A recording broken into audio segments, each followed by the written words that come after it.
everyone. Hi, hello. Welcome to another exciting episode of Alison Rosen is Your New Best Friend. I'm here in the studio with your husband and mine, Daniel Quantz. Hello, Daniel. Thanks for the enthusiastic intro. Are you being sincere? No. I felt that. Really? I mean, listen, I feel like when I'm introduced, I deserve something more akin to like, hey, your husband and mine. But it was more like your husband and mine. Oh, wow. Okay, so this is how I feel like you just throw away the tonight in the intros. Oh, you want me to hit it harder? I want a large tonight. Yes. I could give you larger tonight. And I feel like you're not aware, you're not able to modulate the tonights. And now shoes on the other foot, because I get it now. You were just distracted setting the clock while you were introing me. I know, but you deserve undivided attention. I just wanted to start off with controversy. So I'm making up controversy. Thank you. So we're in the studio. It is it's unusual weather. And as I walked out, I thought to myself something that when other people say it, I roll my eyes and I think, oh, please, that's not a thing. It's earthquake weather. What does that mean? Well, what is earthquake weather? You stole my question. I wanted to know what you think earthquake weather is. But I never say that. I think it's bullshit. I don't. This is why we're together. Oh, okay. Well, you just said it like you had the thought. No, but I said that I walked out and you're going to have to go back and listen. I said I walked out and I said something that I always think is bullshit when other people say it. But I had the thought, like, it was weird. It was someone else was thinking it in my brain. I interpret that as saying you did have the thought, though, even though you think other people think it, even though you think it's bullshit when other people say it. And I also think it's bullshit when I say it. I was just surprised to have the thought. Let me tell you what. Wow. I know. Hi, everybody. This is like, okay, I've told this story before, but not in a long time. When I was at Pomona College, which has been forefront of my thoughts lately, there was a big puppet show in a quarry called Buster Quinine. Of course. Now, everything checks. Yeah. We got very stoned in Wendy Why Buster Molyneux. Quinine and not Buster Quarry? Quarry 9. I don't know. And like it was like the English professor had written this puppet show or something insane.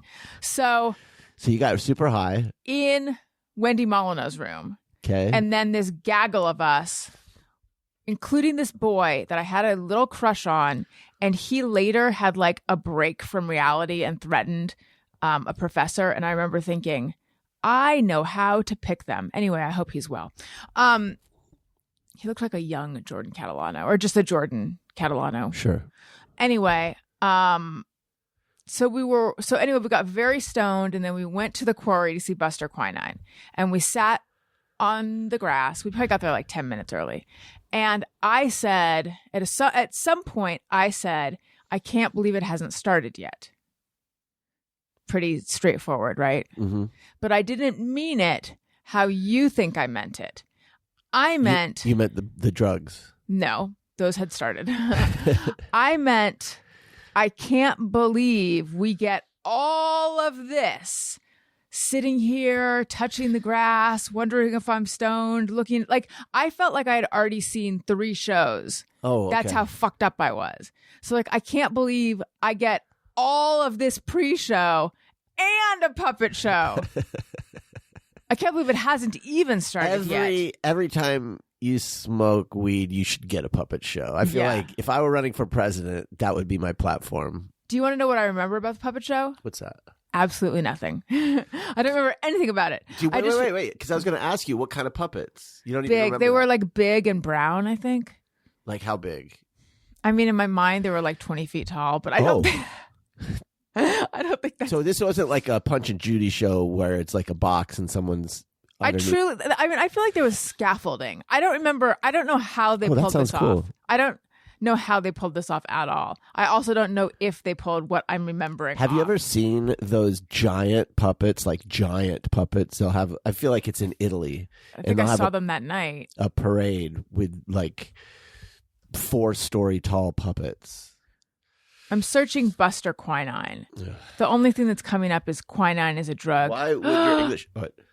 Is that it? Did you find it? Oh In October of 1972, that was before I was born, English professor Dick Barnes organized an experimental event featuring his play titled The Death of Buster Quinine. Billed as a sacramental farce and fire opera, the play took place in a rock quarry east of the Pomona College campus and featured giant puppets, original poetry and jazz. How is this real? Fireworks, light sculptures, and a flaming jagannath, I don't know what that is, equipped with whirling Mexican castillos. Much of it built with the assistance of arts faculty and students. And then they mentioned some students. This sounds great. I would love to go to that. Hold on. I'm going to swing around and look at this. Are there pictures? No, I wish. But there is audio files. I would totally dig doing that if I were... I'm going to play Buster Quinine part 1 of 2. Shit to do all the time. We're not going to hear the whole thing. I just want to hear what the beginning of it sounds like.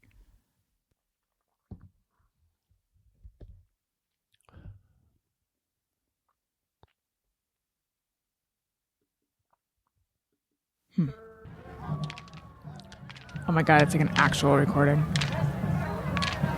There's no video. There's no images if you click image. No, there's just a little turtle and a little rabbit to make it slower and faster. I got to go a little faster. This is I feel like just ambient audio festival. Beats the shit out of that candle.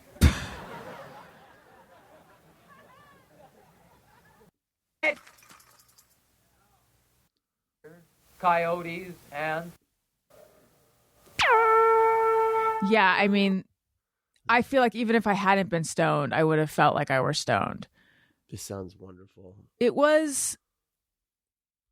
I actually have no memory of what it was. You know, I feel like this is the kind of thing that people make fun of. I know. I'm making fun of it. I totally understand making fun of very pretentious, experimental art, except that I actually love that shit. I mean, some of it, a lot of it, obviously, I hate because it's bad. But there's something about like just putting on a fucking crazy ass show, and I don't know, like maybe 20 years ago or even 10 years ago, I would have hated it. But now, in an age where I feel like the only consumption of art or media just happens through your digital means, like through your phone or through a device. Anything that can't be viewed that way, anything that can only be experienced by going, is something that I love. I love that more now because of just how rare it is. Here's the thing. I would have preferred it if it were in a theater with seats and stuff. I am You're not an outdoors person. At one with nature, which takes us back to where I started. So having to, like, I hated when professors wanted to have the class outside. It was impossible. It was impossible for me to focus on anything they were saying because I was just thinking, like, you're such a nerd. I'm sitting cross-legged on grass. There's insects in the grass. I'm wearing a giant flowing flammable skirt, and there's grass touching my thighs. I'm uncomfortable. You didn't like it when teachers would be like, let's study outside today, because you wanted to hear what the teacher was saying. I think the rest of us loved it because we couldn't pay attention to what the teachers. That was exactly why it was better. It was like a day off. Yeah, but the teacher was still doing a lecture and you were still expected to have heard it. If someone said, would you like to sit You listened to every lecture, really? No, not at all. You know that my friend Brian Booker, who Wendy and I called the modern poetry Gestapo, got one. Yeah, we called him that because I hadn't done the reading one day before class, and he's like, Allison, you have to do the reading or else you can't participate in the discussion. It's like, Jesus Christ. I look back at my college years, and I wonder if I did any of the reading. Yeah, okay, let's get back to here's the thing. At all. Daniel, would you like to sit uncomfortably in the bright sun while grass tries to enter your bunghole and some teacher talks kind of far away? Yes. Or would you rather sit inside? The former. But I thought we were bonded over disliking nature. We were talking about school. Okay. So anyway, point is, I don't like the outside. And the Buster Quinine thing, all I remember is what was happening in my immediate vicinity. I don't remember the puppet show. I was also very stoned. Okay. So, but that was like this whole, like, I had a thought, but it is bullshit, but I still had the thought. It's hot. Okay. So the reason it's earthquake weather is it's hot. The reason it is earthquake weather, yes. This bullshit idea. Yes, the reason it is that. Yeah, the reason that thought entered my brain, I guess. It's hot but very dry. And it's bright. No, sorry. It's not that hot though. It's like medium. It's medium hot, dry, and bright. And in my mind, hot and dry is earthquake weather. What is this based on? Let's look it up. I don't know. I'm asking. I had the thought. Had more earthquakes to date already this year than I think any other year, or at least cluster. But haven't you earthquakes. Heard people say earthquake weather? No, I know. And people have all sorts of stupid ideas in their heads about things they don't understand. Some theories about earthquake weather include calm, cloudy conditions. I think a lot of people think it's like the water gets into the ground and it loosens or something. Who knows? That's not how it works. I just when it's like dry and kind of warm. It's fire weather. Okay, maybe that's what I meant. We're in fire season right now. So listen, you wanted to start with conflict. Well, I just thought, why not keep it going? So there's a thing called earthquake clouds. Yeah, no, we will keep it going. I actually need to offer you an apology. What? I'm choking on the words. What's that? I'm choking on the words. I feel like my headphones were cutting out there. I need to offer you an apology. Those aren't Jeff's cheesy sound effects, by the way. That's me making my own cheesy sound effect. Beautiful sound effects. Go ahead. I need to offer you an apology. Okay. Okay, moving on. So, no, just kidding. Here's the thing. Two people wrote in. Sorry. Here's the thing. Mm-hmm. Two people wrote in to let me know that when I say I do mine and the kids' laundry, I handle mine and the kids' laundry, that's not really what I then proceeded to describe. And I hadn't thought about that fact. I hadn't thought about the fact that when I say I handle the kids in my laundry, I mean I put it in the laundry machine, put the detergent in, dial the little thing, press extra rinse, and then hit go. But that is what I meant. And that's not really doing the laundry. That's starting the laundry. That's starting the laundry. Yes. It's a process. So I am saying, but I wasn't actively misrepresenting it, which is what I think these two people thought I was doing, which, by the way, thanks for the benefit of the doubt, you guys. They don't need to give you benefit of the doubt. I would like. They don't. No. They need to give me the benefit. They've only been listening for 12 or more years, probably more even. If they go, wait, what is on my arm? Freckles. But I felt like anyway, I can deal with that on my own time. I wasn't trying to misrepresent it. And if I were trying to how about the benefit of the doubt for this? If I were trying to misrepresent, I would have done a better job. Hang on. I truly hadn't thought it all the way through that I was not describing it accurately. I believe that to be true. I believed that at the time. I believe that in your mind, that was doing the laundry. No, I mean, I'm giving you credit. You weren't trying to pull one over on anybody. You legitimately have no idea what doing the laundry is. It's like, when people say, like, are they lying? Are they stupid?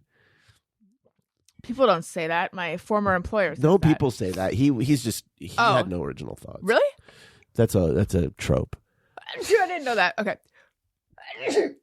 Oh my God. That was a weird big sneeze. Anyway, go ahead. Stupid or liar? Oh, you're like, she's just stupid. It's just it's a blind spot. Let's just put it that way. It's okay. I feel like, I've likened our situation to Schitt's Creek a tiny bit with suddenly having no childcare. And also, you mean like in our change of fortune? Yes. Yes, it feels very much like that. And then also, was it Made in Manhattan with your girlfriend, Ally Sheedy, where I think she was like Wasn't really... that a J-Lo movie, Made in Manhattan? Am I getting it mistaken? Yes, you're right. There's a movie with Ally Sheedy where she goes from being very rich to having to be a maid. Okay. Let's see what it is. But anyway, sometimes I feel like that a little bit. Like I had this thought of like, oh my God, I never realized that she was folding and putting away all of our laundry. Like it never, because like, my God, there's just so much laundry all the time that has to be folded all the time. And I somehow wasn't quite aware that on the periphery of my vision, it was being done. Were you aware? Yes. Because I can think of a lot of conversations where I was talking to her and she was folding laundry, but I wasn't aware that like that was something she did all the time. I think we all have like a thing. Often there's like one or two things that are just for some reason things that you hyper focus on. Like for you, it's the counter in the kitchen. Like yes. There's this particular island that we have in the kitchen that even if the rest of the kitchen counter is, the other counters are cluttered, if that one is cluttered, I feel like all is lost. You lose your mind. And the entire rest of the house could have a mountain of shit everywhere, but that one spot, for some reason, it's like your brain.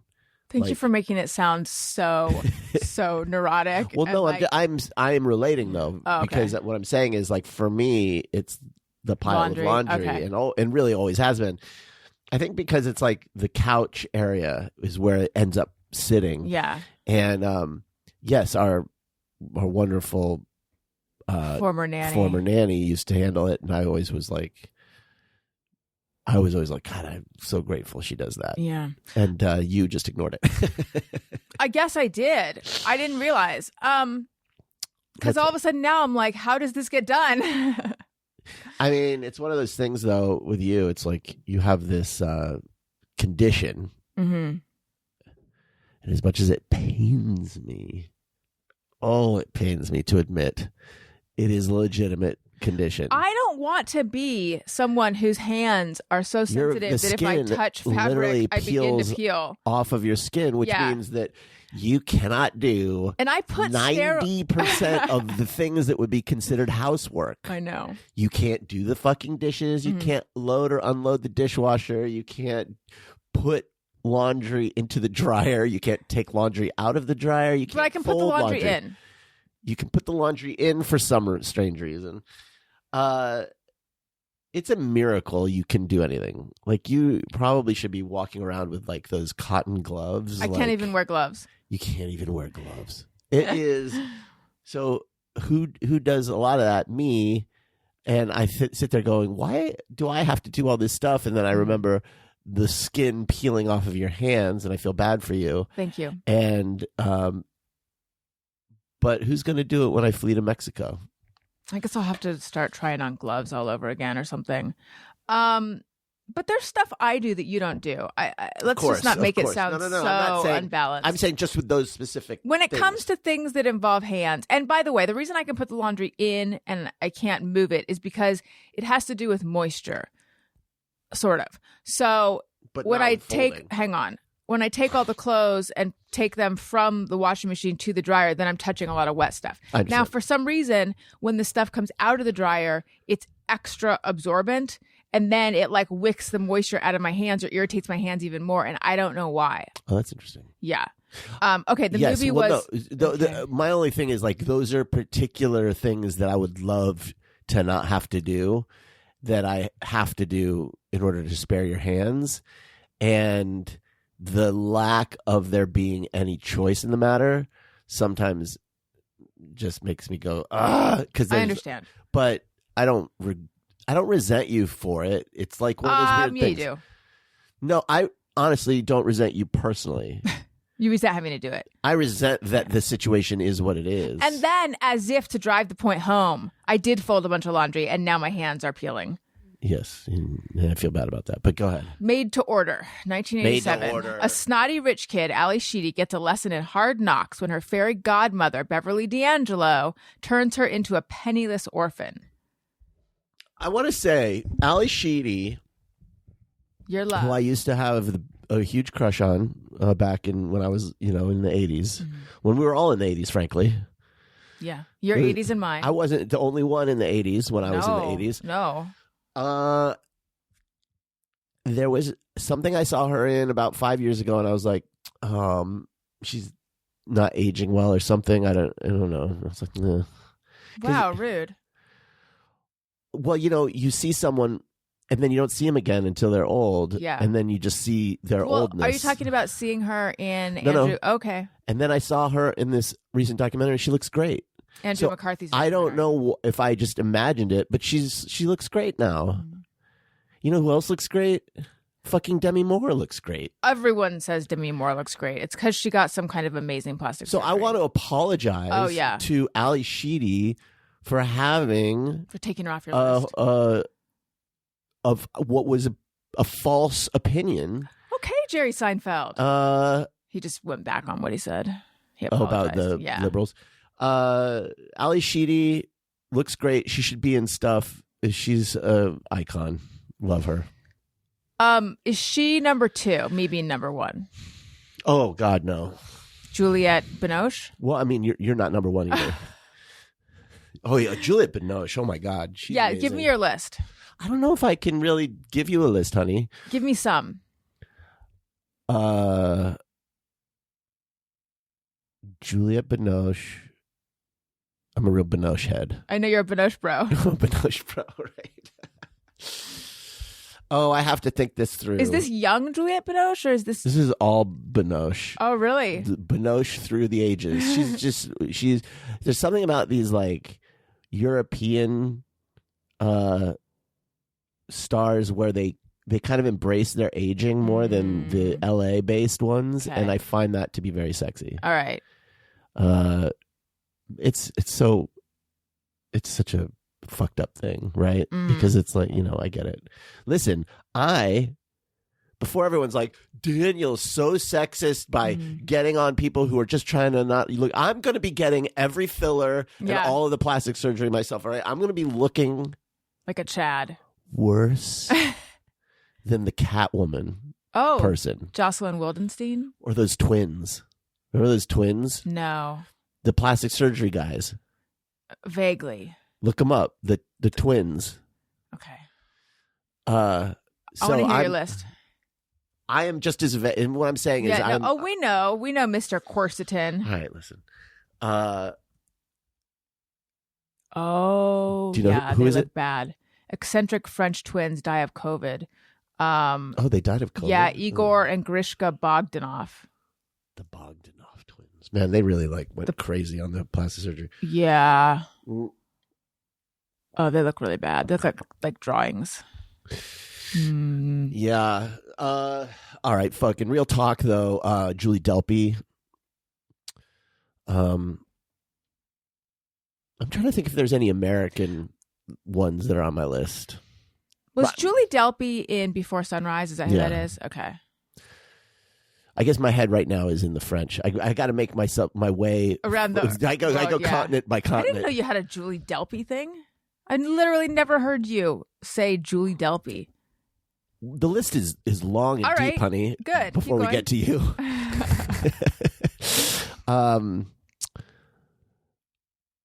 Well, you can't go wrong with Monica Bellucci, right? No.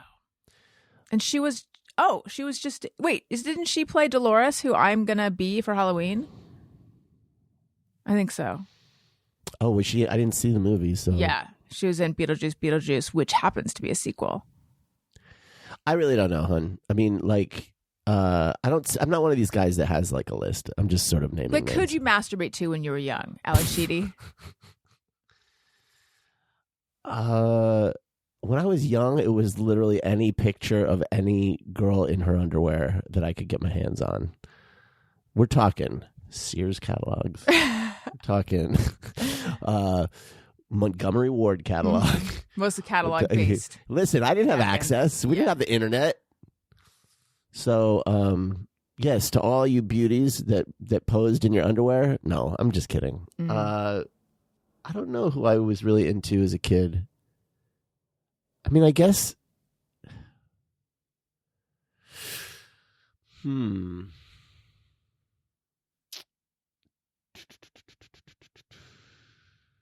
don't know. I don't remember who I know guys are usually like, this was my The only reason I say Ally Sheedy is because like was convinced I was just going to run into her at the airport in O'Hare for some reason. But was it Ally Sheedy circa War Games? Like which version? I think it was Breakfast Club era. But my Ally Sheedy thing, we make jokes about it. It's not like I was like into her for like a long period of time or anything. It was really just that one moment where I thought I was going to meet her and impress her, I guess, or something. I'm not sure what my thought was. I don't know what was going to happen. So listen, there's been a small death in the Quantz family. Oh, this is R.I.P. Roly Little Crawler Quantz, which was Owen's pet roly-poly. What was the name you had suggested for him? Roly-Polian Bonaparte? Yes. But he wanted Roly, quote, Little Crawler Quantz. We bought him this ladybug terrarium where then you can send away for ladybug larvae. Which is gross when you think about it. But we haven't sent away for it yet. So he put dirt and grass in the bottom and then brought in a roly-poly from the yard. And he asked me to, when he goes to school, he wants me to make sure on him, make sure he has enough food, make sure he has enough water, make sure on him. So, and then the first day he came home and he said, "What did you do for Rolly today?" And I was like, "Oh, I talked to him and I told him you're coming back." And so then I was like, I don't think this roly-poly is going to make it past a day. I don't know why. I don't know if they just have really short lives, probably, or if it's just we have pulled him from the habitat he wants to be and now he's in our kitchen. But I was stunned when he was in a different place later that day because I was sure that he was already gone. Right. And then I found myself getting attached. Oh, no. Because I was putting water on his little sponge in there. And it was getting pretty exciting seeing, he's in a different, mostly just checking to make sure he's still alive. But when he was alive, I was like, he's thriving. Yeah. And Owen said he coincidentally has the same birthday as Owen, and he's 3. Yeah. And I mean, just a lot of backstory on him and a lot of like bonding between him and Owen. How many days did we have him? Maybe 3 or 4? Yeah, I'd say about 3. And then last night, Owen said, because every time Owen comes in the kitchen, he wants to check on Rolly to make sure on him. Mm-hmm. And he said, he's sleeping. He's sleeping upside down. Mm.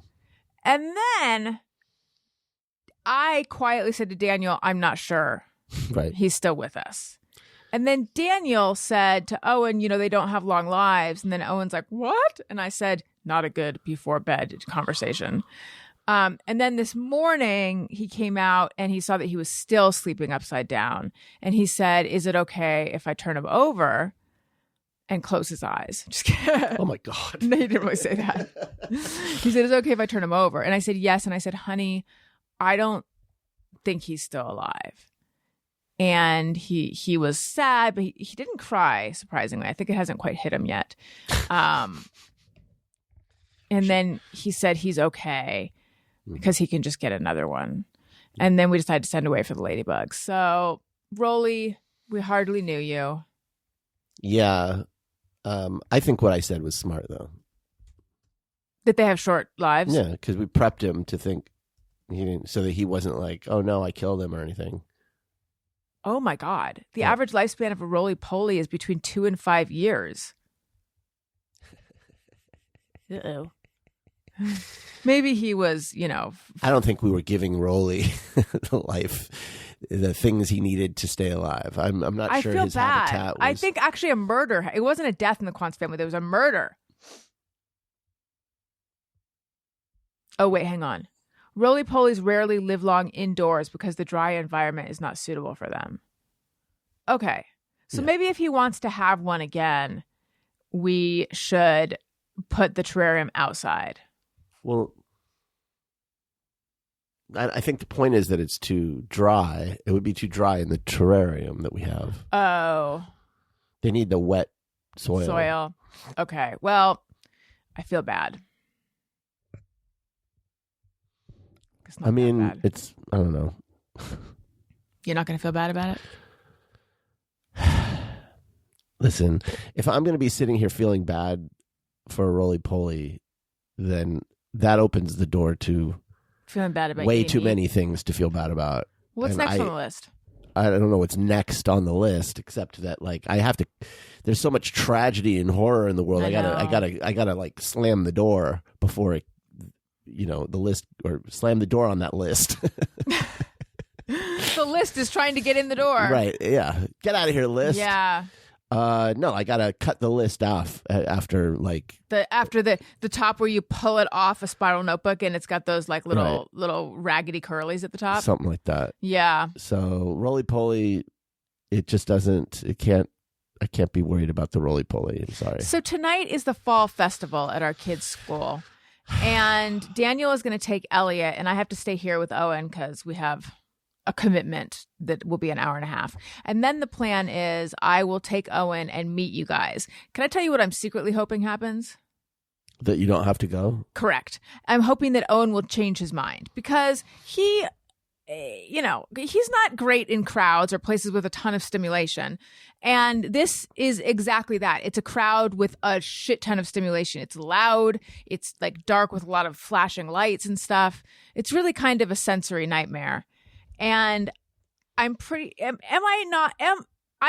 correct that each time we go, he ends up in tears at some point, right?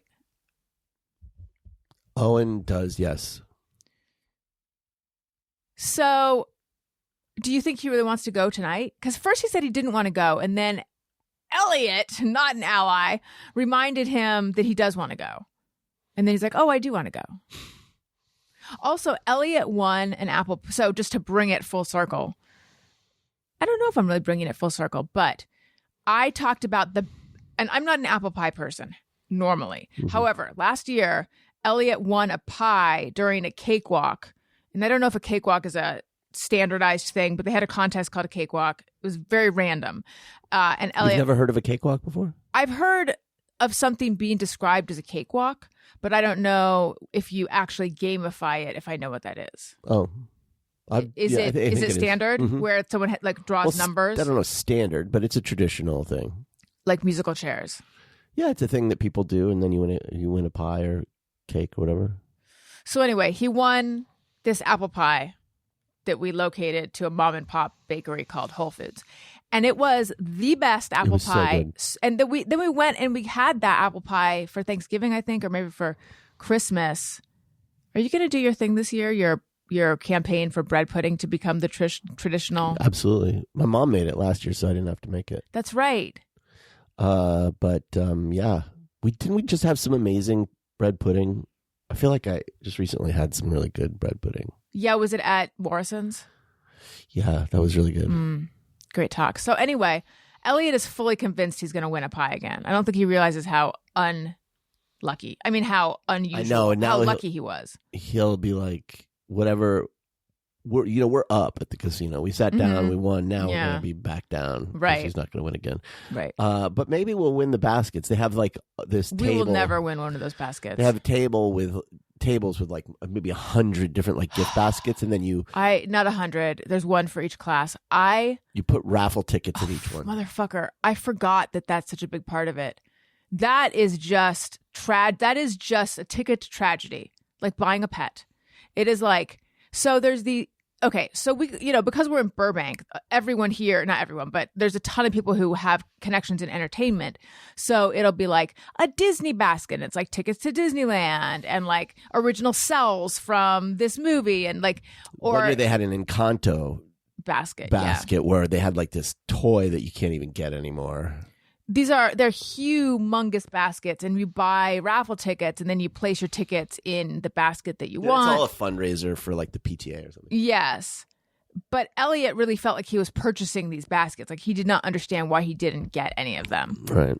And we've yet to win one. And then it was he really wanted that Encanto toy, but you couldn't buy it because it was some sort of special thing that this employee at Disney had. Yeah, it was really fun. But so anyway, we're gonna win one year, I figure, right? We have so many years baskets to be at this school. I hope so. But anyway, should I try to dissuade Owen from going? It's entirely up to you and Owen. I mean, it's of course nice to have you there, but for me, it's chaos because Right. I'm sitting there having to wrangle Elliot and do the baskets, and it's not like it's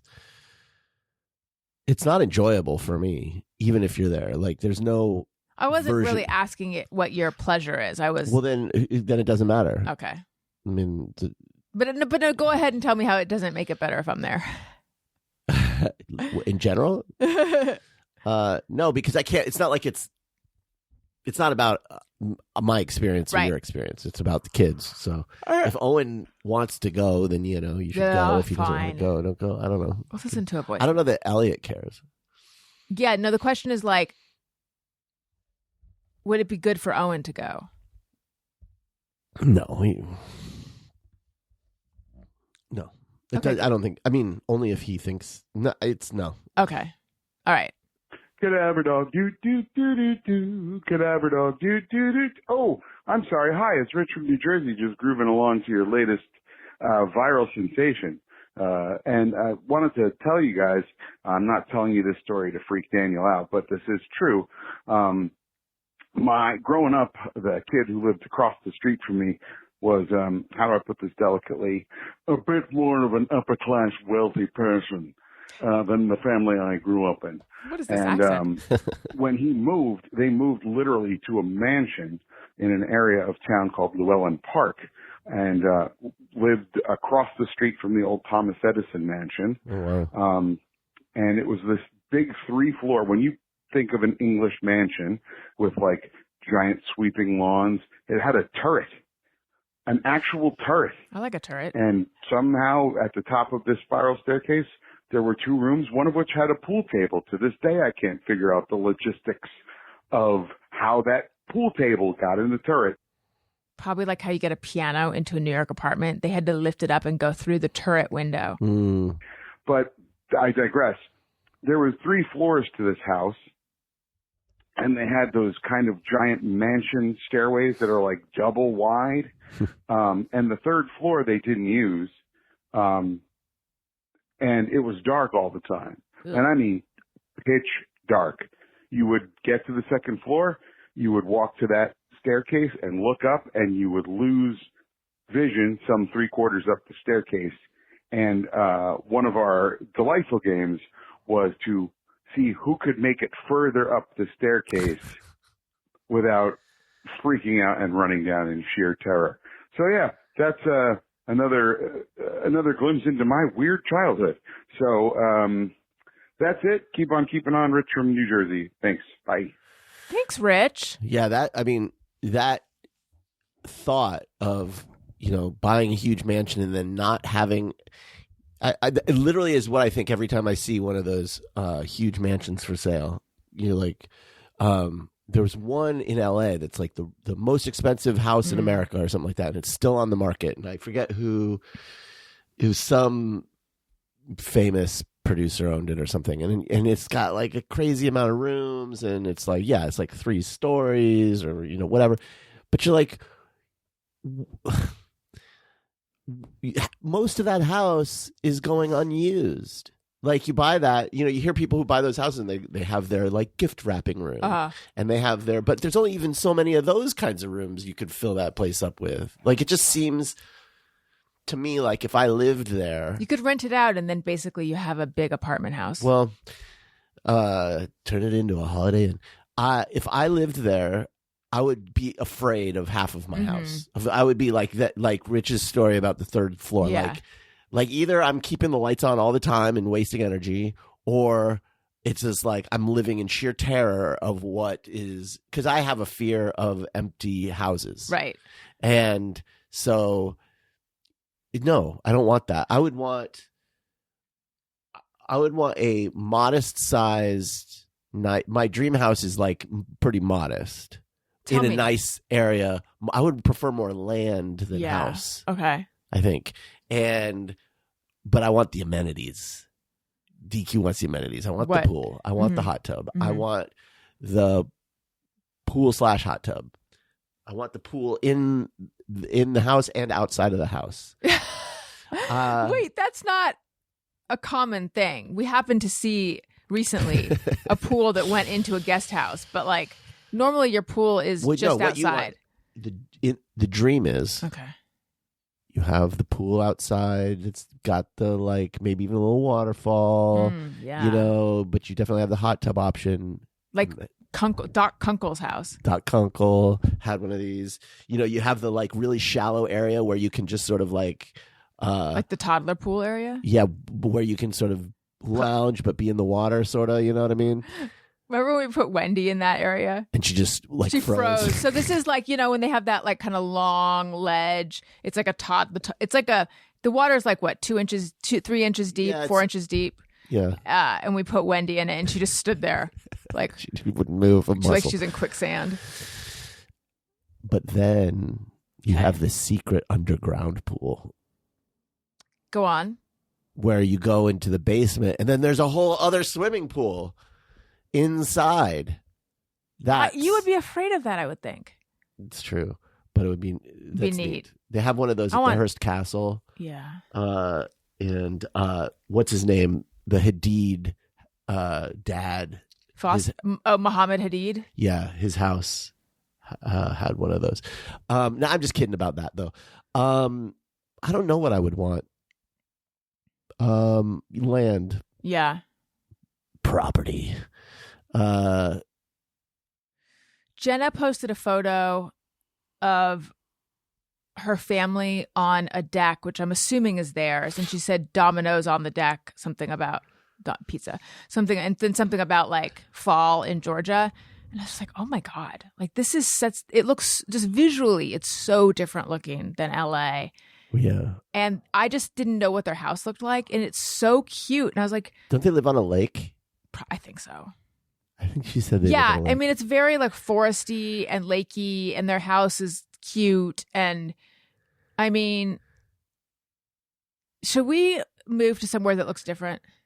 Well, I very much would prefer to live somewhere that got colder. Yeah. And had fall and had seasons. It's been my dream my whole life. I have been cursed to live in sunny, hot environments my entire life. Tucson, LA, for a guy like me who was genetically engineered to live in the cold. Right now, there are people who are wearing sweaters, and I'm jealous of those people. I know. Let me show you this photo that she posted. Here, you got to put your finger down on it. Put your finger down. Put a finger down. Yeah, that's nice. Yeah.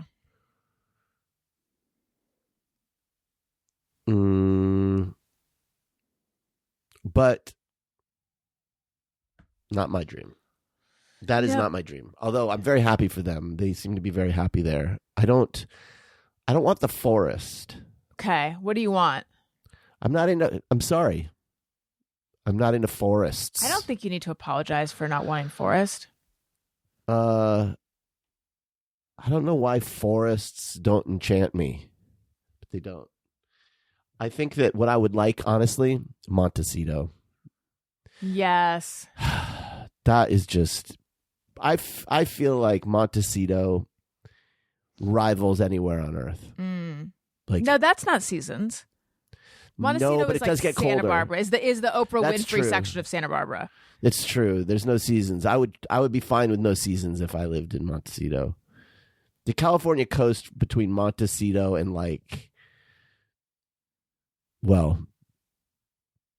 probably what? I don't know. Eureka? Is there Well, that's not on the coast. Is there even an affordable or rundown area of Montecito? Probably not, right? No. It's just Oprah Winfrey, Ellen DeGeneres. Who else is up there? Meghan Markle. Yeah. I think Jennifer Aniston's up there. There's a lot. Do you think you run celebs. into Jennifer Aniston at the grocery store in Montecito? Absolutely. There's just that little. There's that little market there. That's all they have. I don't think there might be if you go a little further, but right there, convenient to those homes. Yeah. There's not much. It's nice up there. Anyway, I think I do.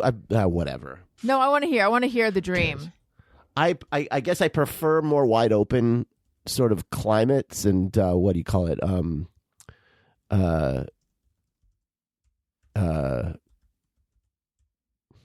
Coastal? No, habitats. Like California and Arizona. I don't like the sunshine beating down on my skin all year long. Maybe you need to be in Northern California. But I like the topography. I feel more comfortable. Whatever. I feel like Northern California, although it can be hilly, that might be what you like. But that's foresty with the big redwoods and stuff. Yeah. I like foresty. Should we have a Zoom relationship? Should we break up? Yes, that's what I'm thinking. We'll have a Zoom relationship. I'll go back to Brooklyn. We have friends who got married. Who? Go ahead. And one lived here in LA and one lived in San Francisco, and they made it work. They're still making marriage. It work. Well, yes, but they trade. I mean, they're together like every weekend. On the weekends only, though. Yeah. They don't have kids, though. Right. And they have a pool. But you never hear of that. You never hear about a long distance marriage. You don't hear about sharing custody while you're still married. It's true. Okay, now you told me something about Sweeney Todd this morning. And I said, save it for the show. I was not going to save it for the show. So if you don't like this content, blame Allison. Yeah. And I was telling Allison, who I know has no familiarity with or interest in this musical. And so put a pin in it. Stop just right as there. I was telling right her. There. Stop right there. I wish we had couples counseling today. Think I love you. But can I just recapitulate for you what you just said? I was telling Allison, who I know has no interest or knowledge about what I was saying. Yes. So then, but you barreled, then you can't expect me to put down my phone during that conversation. During that conversation, I was not expecting you. I'm just saying, if you know already, you're just going to fill my head with stuff I don't want to hear about. In that particular case, if you had looked at your phone, it wouldn't have bothered me. Okay. But I also want to... Oh! And then I got to share something that happened yesterday. Go ahead. I want to make clear to the audience that when Allison, who has no interest or knowledge of this subject matter, heard me talk about it, she thought that thing that I have no interest in, that would be great for the show. Well, I mean, misery loves company. I listened to the new I just think there's other people who might care. The new cast recording of Sweeney Todd, which is one of sometimes my favorite. It goes, it's not. What's it between that and Les Mis? Yeah, but Les Mis, it feels so basic for that to be your favorite. Really? I know what you mean. Yeah, like this girl in 7th grade, it was her favorite. Les Mis is great, but Sweeney Todd, man, that's so good. And the new cast recording with Josh Groban, is that how you pronounce his name? What? Groban? Or I want to say Grodin, but isn't Groban. It's Groban. Are you thinking of Charles Grodin? Yeah, that's right. Josh Groban and Annalee Ashford playing Mrs. Lovett. Is she the owner of the salon? The salon? The barbershop? No, she owns the pie shop. Oh, that's what I mean. The worst pies in London. Yeah. It's better than the original. And who was in the original? See, this is how stupid I am. What's her Angela name? Lansbury, Angela you Lansbury. said earlier. I forget who the guy was. I don't even know. Okay. But Angela Lansbury was Mrs. Lovett. And she's, I mean, like a lot of people have obviously played Mrs. Lovett. I mean, you've even had, this is how my brain is. Patti LuPone has played her. And some have, they all put their own little spin on it. I feel like Annalee was really fucking good. Like, I have to listen to it a few more times, but I'm like, is she better than Angela Lansbury? She might in some ways be. She plays the comedy better. Now, I don't know how it plays in real life, right? This is just the recording. But as a listen, pretty good. And they changed like some of the arrangements a little bit. And so how would you it's pretty good. How would you describe the changes? It feels more seasoned. It feels like. What does that mean? It feels like this is something where they've really worked it out. They've had years to work it out, you know, and like certain things that were maybe rushed in the original are slowed down. Certain themes are, musical themes are, I feel like, given a little bit more prominence. And again, like the ideas are communicated a little more clearly. And that might just be because the original cast recording is probably done way early in the production of it. And then they've had like 30 years or whatever to fucking do it, or 40 years. I don't really know Sondheim well. What else is he known for? I know Sunday in the Park with George. And did he do Into the Woods, which I never He did liked that Into the much? Woods. Okay. He wrote the words for West Side Story. He did like Company. And he's everyone's favorite, right? Let me rephrase. I feel like people who are really into musical theater cite him as one of their favorites, usually. Versus Right. me, like I'm a Weber gal through and through. And I don't know how much respect we get on the streets of the theater district. Yeah. So I think Sondheim might be the greatest, and I think it's largely because of how textured his he's really the music's great. The music, he's very good at the use of music to convey theme but the lyrics are really clever. Like if you listened to his musicals and you listened to the lyrics, Like as good as Taylor Swift. it's he'll turn phrases and he'll use words to Yes, I'm aware of how people can do things like this. No, but I'm trying to think of an example. I'm stalling for time. There's like in Sweeney Todd, one of the opening songs is how does it go? It's okay. So there's a song called No Place Like London. Mm-hmm. And it starts out, there's this young sailor, and he is full of life and optimism, and they're coming off of this ship at the dock in London, and he's singing about I've been around the world and I've seen all these sights, but there's no place like London. And then his song is interrupted by Sweeney, who is this dark character who has been spent decades, it's unclear how long, he was basically imprisoned or something. He was taken away from London, and he's coming back for revenge. He's like grizzled. Yeah, and he sings about London. He's like, he's been around the world and he's seen the cruelty of man, but there's no place like London. In terms of cruelty of man? Right. See, and he'll do that. He'll do that kind of thing where it's like he'll take something and position it in different contexts, and then it changes the meaning or it brings out new meaning. And so there's a lot. I don't know. It's. Does he have anything as good as this? Hosanna, hey, Xana, Xana, Xana, ho, Xana, ho, Xana, hey. So I think of Weber as being hey, more JC. of a romantic. He's more. He's almost like. This very decorative, romantic songwriter, and not really about the lyrics. Schmaltzy, almost. Yeah, well, I don't think he didn't write his lyrics, did he? Tim Rice I don't even does. know. I don't know if he writes them with Tim Rice. Did he write Jesus Christ Superstar? That is Weber, but I don't know if he's the lyricist. Okay. He even though I just quoted it now. And yeah, it can be overly sentimental. Yes. Yeah. I don't think that Sondheim is overly sentimental. He's not Everly. He's not Everly. Overly. I said overly. You said he's not Everly overly. Did I? Yeah.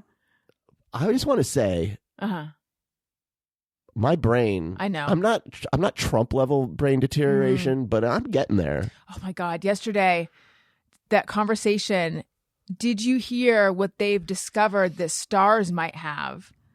And I thought Owen said worms, but he said rings. I was like, the idea that stars have worms is so disgusting and horrifying. But like, it works at the same time. Wait, people might not. Owen discovered that stars can have rings, and he was sharing that information with you, but you thought he said worms. Worms. It's just my nightmare.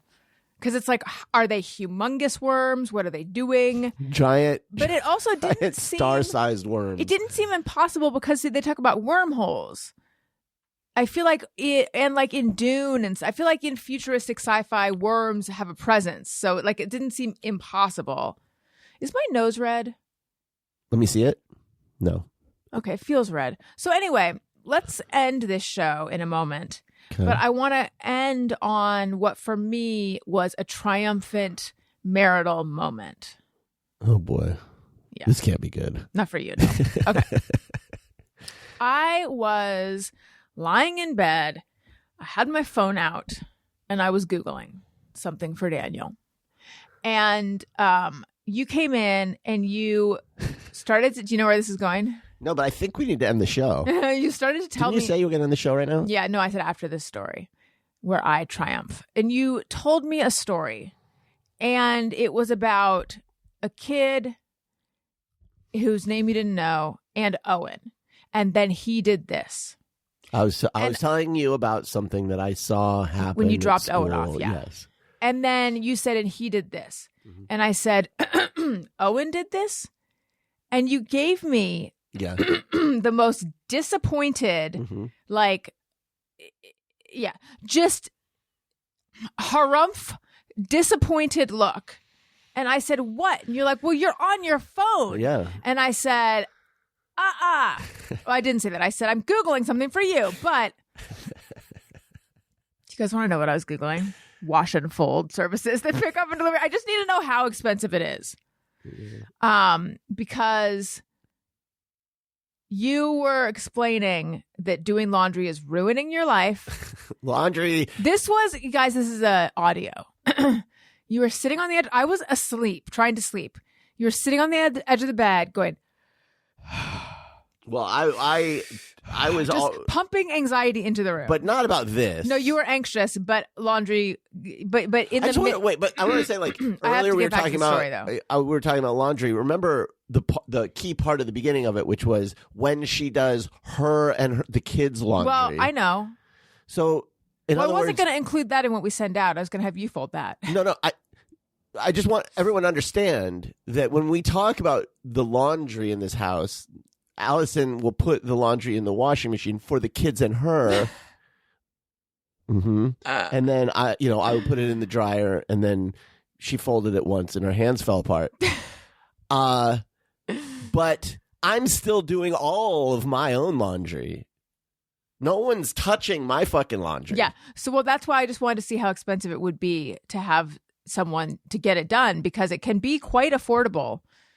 At least it was when I lived in New York. It was the same price. All as right, so going you were to a laundromat. Googling this. Yeah. So then you're like, well, you're on your phone. Yeah. And I said it more masculine than that, but go ahead. I said it in a really sexy masculine way. Let's hear how it sounded. Oh, you can. You were like, you're on your phone. It's like, wait, you're on your phone. No, it wasn't like that. No? It was like, you're on your phone. So I said, I can repeat back to you verbatim every single thing you said to me. It was unclear what you said. And you're like, okay. And I'm like, no, I'm going to repeat. And I put my phone down and I repeated back to you verbatim the story you told me. All right. And then you said, I am sorry. I owe you an apology. This was my fault. I didn't realize that I said he. Pretty big of me. It was, but let's just remember the part. But it's like you called my bluff, or I called my own bluff. Yeah. And then I was able, do you remember, I told you every single word you had said to me, I repeated it back. All right. So it felt good. So in this case, you got it. You were listening. You were... But most of the time when you're on your phone... But I'm bringing up this case. This is the one I'm bringing up. But 90% of the time, you're checked out on your phone. You're texting someone. That's not true. Okay. I mean, it is true, but go ahead. I have pretty good recall. Well, that's fine, but then don't get mad at me if I'm listening and I'm doing something else and you're like, but you don't have good me. recall. That's the difference. You see the difference? But how do I know you're listening, though? That's the part. You can assume I'm listening. How many times are we like watching TV or something, and then you're on your phone and you're not paying a goddamn bit of attention? That's different than you talking to me and me not paying attention. I'm tuned out from the television. But you understand, from my perspective, it looks the same. Well, yeah, but one's important. What you say is important. I know. What the TV says is not that important. I know. Okay, I'm glad we agree. That what I say is important. Yeah. I also want to point out that for you, a marital win is not us connecting, like us making our marriage stronger. It's literally you being correct about something. Well, it's like literally a victory in a competitive sense. Okay, it wasn't a marital win. It was it's okay. You can have it. No, it is a competition. You're right. No, you're right. It's not a marital win. It was a win. It was points on the board. It was a win in a bit of marital conflict that comes up frequently. It's fine, because unlike you, I'm okay admitting when I'm wrong. I apologize. Okay, anyway, guys, thank you so much for listening. I would like to remind you that I have a Patreon. Patreon.com/Alison Rosen. Now is really the time to step up. Please. Thank you for your support. And I put up part 2 of the weight and weight loss episode, which people have been appreciating the candor. I said candor like condor. The candor of. So check that out. Audio and video levels. And when Alison shamelessly puts out those Amazon links, click through. Please fucking click through, you guys. You don't even have to get the thing. If I reach a certain level, am I allowed to speak about this? I don't know. There's these things called creator rewards. We don't want to get decreatorized. Right. Okay, listen, I don't know if I can say it or not, but it helps. It helps. If a lot of revenue happened to be shipped this month, it could help. So click through. And then I don't even know if I can say click through. So I make your link my homepage.